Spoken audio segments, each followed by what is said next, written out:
आगे 17 दिसंबर को रवीश ने फिर से लिखा है, सरकार ने किसानों के खिलाफ प्रचार युद्ध छेड़ दिया। रवीश का ही ये कहना था एक प्राइम टाइम में, 10 दिन पहले की मैं बात कर रहा हूँ, 10 दिसंबर से पहले वाले सप्ताह में, मतलब उसी सप्ताह में था पीछे, कि क्या सरकार जो है किसानों तक अपनी बात पहुंचाने में कामयाब नहीं हो पाई। एक लॉजिक वो था।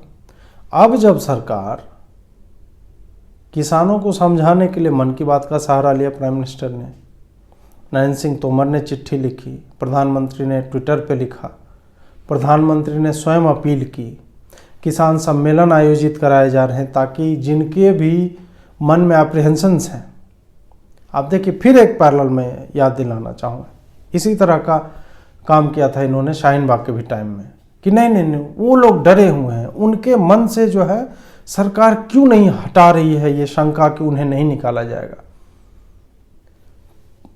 मतलब अमित शाह ने इस पे बयान दिया, जितने मिनिस्टर्स थे सब आके इंटरव्यूज दे रहे हैं, पूरी मीडिया में यही चल रहा है कि भारत के मुसलमानों के लिए है ही नहीं वो लॉ, तो उससे क्यों डरा जा रहा है। फिर भी कह रहे नहीं वो जो है बात अपनी पहुंचाने में जो है वो असफल रही है। और उसके बाद जब सरकार कहेगी कि जितने ज़िले हैं 700 से ज़्यादा, शायद हर ज़िले में हम प्रेस कॉन्फ्रेंस करेंगे, सम्मेलन करेंगे, लोगों को समझाएंगे, तो कहेंगे ये तो प्रचार तंत्र का उपयोग कर रही है सरकार। मतलब चित मैं जीता पट तू हारा वाली बात, कि सरकार समझाना चाह रही है, सरकार रीच आउट करना चाह रही है, जबकि सरकार को पता है इसकी भी ज़रूरत नहीं है। फिर भी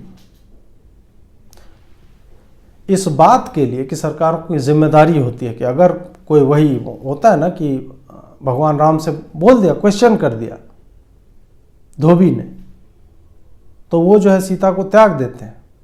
सीता को राम नहीं त्यागते हैं, सीता को राजा राम त्यागते हैं। Even seizures wife should be above doubt, वो वाली बात थी कि राम सिर्फ राम एक पुत्र नहीं है, पति नहीं है, बेटा नहीं है, भाई नहीं है, राम राजा है। और उसकी प्रजा ने अगर कोई सवाल उठाया है, लोक अपवाद जो है पैदा होता है, तो उसके निवारण की भी उसकी उतनी ही जिम्मेदारी है। उसको मिला क्या राम को?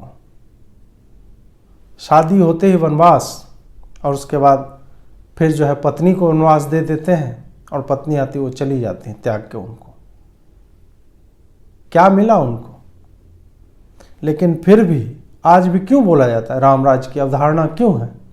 इसी त्याग के लिए और इसी आदर्श के लिए कि आदमी जिस कुर्सी पे होता है उस कुर्सी का ज़्यादा महत्व होता है। इसलिए अगर कोई भी क्वेश्चन कर रहा है तो सरकार की जिम्मेदारी होती है। 2002 दंगों के लिए कितनी बार मोदी को किया गया, आज भी लिखा जाता है। क्यों? क्योंकि मोदी सीएम था। ऐसा नहीं था कि मोदी तलवार लेके दौड़ रहा था।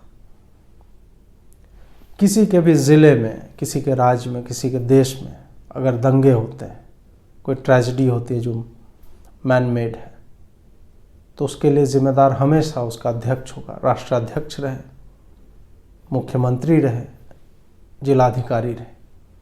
वो उसकी मॉरल रिस्पॉन्सिबिलिटी होती है, इस कारण वो जिम्मेदार होता है, इसलिए नहीं कि वो उसमें पार्टिसिपेट कर रहा था। तो वही यहाँ पे भी है कि अगर किसी ने कहा कि किसानों तक बात नहीं पहुंची है, तो सरकार क्यों नहीं अपने प्रचार तंत्र का प्रयोग करेगी इस बात को बताने के लिए